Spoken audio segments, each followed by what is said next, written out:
सरकारी अस्पतालों में स्वास्थ्य सेवाओं का हाल किसी से छुपा नहीं है। यहाँ आए दिन कोई न कोई मामला ऐसा हो ही जाता है जिससे स्वास्थ्य महकमे को शर्मसार होना पड़ता है। कुछ ऐसा ही मामला बीते दिनों मुरादाबाद के कुंदर की सीएचसी पर देखने को मिला, जिसमें एक्सपायरी दवाओं को सुरक्षित जगह पर रखने की जगह उनको पास के ही तालाब में फेंकवा दिया गया। जब इन दवाओं के बारे में सीएचसी प्रभारी से वार्ता की गई तो उन्होंने बताया कि दवाएं हमारे फार्मासिस्ट की लापरवाही से डलवा दी गई हैं। एक बार फिर हम सीएचसी कुदरकी में मौजूद हैं और उस खबर को हम लगातार दिखा रहे हैं, जिस खबर की ज़रूरत और हकीकत भी क्या है वो आपके सामने ये तस्वीरें बयां करा रही हैं। हम आपको बता दें, कुदरकी सीएचसी काफ़ी समय से चर्चाओं का एक विषय बना है कि जो एक्सपायरी डेट की दवाइयाँ हैं वो तालाब में डॉक्टरों द्वारा या किसी भी पदाधिकारी द्वारा वो उसमें तालाब में फेंकवा दी गई। फिलहाल लाखों रुपए की दवाइयाँ ये डलवाई गई हैं। आप एक नज़र इस रिपोर्ट पर देखिए, उसके बाद हकीकत क्या है वो हम आपको सिर्फ विस्तार से बताएंगे। तो बता दें कि पहले तो स्वास्थ्य विभाग में दवाओं का टोटा रहता है और जब विटामिन और अन्य स्वास्थ्यवर्धक दवाएं इतनी बड़ी संख्या में यहाँ मौजूद थी तो उनका मरीजों में वितरण क्यों नहीं किया गया, यह एक बड़ा सवाल है। तो ऐसे में दवाएं यहाँ रखे रखे एक्सपायर भी हो गयी। अब जब दवाएं एक्सपायर हो गयी तो उनको बैन में भरकर अस्पताल प्रबंधन द्वारा पास के ही तालाब में फेंकवा दिया जाता है। कहाँ से दवाइयाँ लेकर कहाँ जा रहे थे? ये नए वाला अस्पताल। अच्छा, ये कैसी दवाइयाँ हैं? मुझे नहीं पता भाई साहब, मैं तो ड्राइवर हूँ, मुझे क्या। आपको क्या क्या लाया गया था? ये सामान जाना पल्ली तरफ। अच्छा, ऐसे में सवाल सीएचसी प्रभारी पर भी उठते हैं, जहां उनके 3 बार अलग अलग बयान सामने आए। तो पहले बयान में उन्होंने कहा कि उन्होंने दवाओं को सुरक्षित स्थान पर भेजा है, तो साथ ही फिर उन्होंने कहा कि दवाएं अस्पताल की नहीं है और अब उन्होंने कहा कि मामले की जांच चल रही है। तो इतना सब हो गया और मामला सीएमओ के संज्ञान में भी नहीं लाया गया। ऐसे में सीएचसी प्रभारी की भूमिका खुद व खुद संदिग्ध होती दिखती है। आप भी सुनिए सीएचसी प्रभारी के अलग अलग बयान।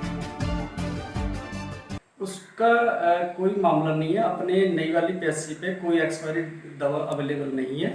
अपना अभी मेरे द्वारा पुरानी पीएससी का निरीक्षण किया गया था 2 दिन पहले, तो वहाँ पे हम लोग अस्पताल यहाँ चला रहे लास्ट 1 साल से, तो वहाँ पे निरीक्षण किया गया कि जो सामान हमारे यूज़ का हम यहाँ पे ले आए, और वहाँ पर मेरे द्वारा निरीक्षण किया गया तो वहाँ पर जितना भी सामान बेकार था, तो मैंने अपने फार्मेसी से कहा था कि जो सामान बेकार है उसको एक लिस्ट बना के अलग कर लेना और जो काम का सामान अपने पीएससी पे लिया। सर कितना होगा, कितनी दवाइयाँ?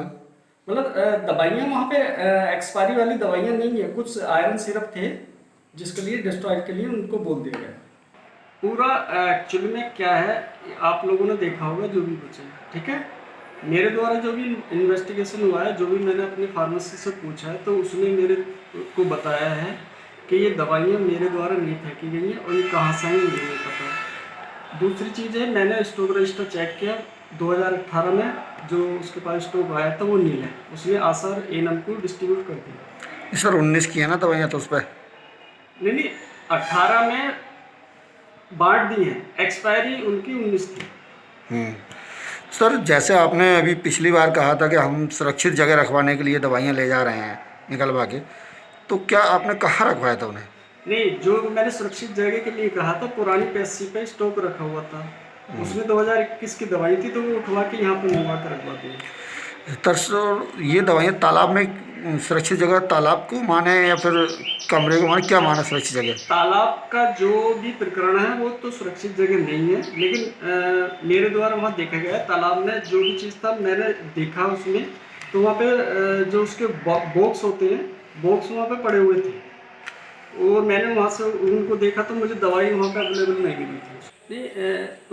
इसकी जानकारी मुझे है नहीं बेसिकली, और अब मैं अपने फार्मासिस्ट से पता करूँगी कि उसने क्या किया क्या नहीं किया, और उसके बाद जांच करूँगा। अगर कुछ होता है तो डेफिनेटली उसके बाद कार्रवाई की जाएगी। सर ये मामला 4 दिन पहले भी आया था कि एक बैन में दवाई भर के जा रही थी। हाँ, वो बैन में दवाई जो भर के जा रही थी उसमें सामान था, उसमें एक्सपायरी दवा नहीं थी, वो तो पुरानी पीएससी से यहाँ लेके आ जा रहा था। जो वो वहाँ दिखाएगा तो कुछ पेटें उसमें थी एक्सपायर वाली, तो सारी एक्सपायर नहीं थी।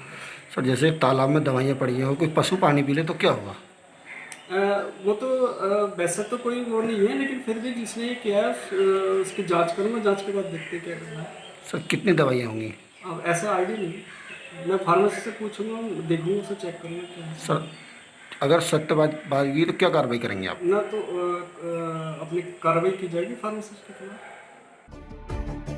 माना दवाएं अगर एक्सपायर भी थीं तो क्या उनको इस प्रकार खुले में तालाब में डलवाया जा सकता था? क्या तालाब के पानी को किसी प्रकार से कोई खतरा नहीं हो सकता था? यहाँ तालाब से पशुओं की प्यास भी बुझती है तो लोग बाग भी तालाब के पानी का इस्तेमाल अन्य कामों के लिए करते हैं। ऐसे में विभाग द्वारा एक्सपायर दवाओं को तालाब में फेंकना कितना उचित था? तो भाई डॉक्टर साहब ने दवाओं को अपनाने से इनकार क्यों किया? तो ऐसे में इन दवाओं का मरीजों में वितरण क्यों नहीं हुआ? तो ये ऐसे सवाल हैं जिस पर CHC की भूमिका और CHC प्रभारी की भूमिका संदिग्ध होती दिखती है। तो यहाँ लाखों रुपए की दवाएं एक्सपायर कर अब तालाब में डलवा दी जाती हैं, तो अब इसका खामियाजा कौन भरेगा? ये भी एक बड़ा सवाल है।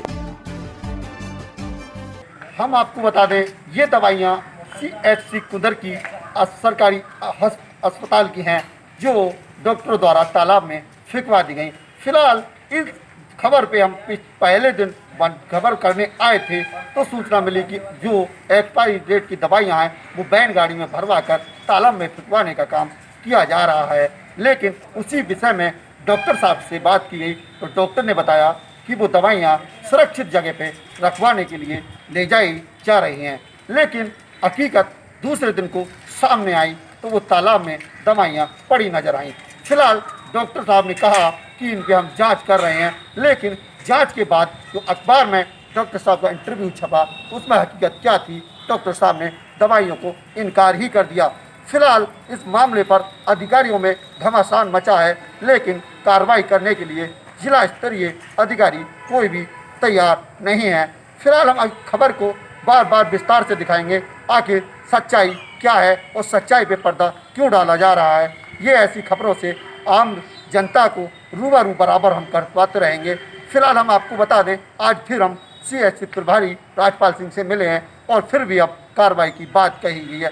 पिछले 1 महीने से लगातार इस पर कार्रवाई की बात तो की जा रही है, लेकिन कोई भी पदाधिकारी या कोई भी विभागीय कार्रवाई अभी तक क्यों नहीं की गई है।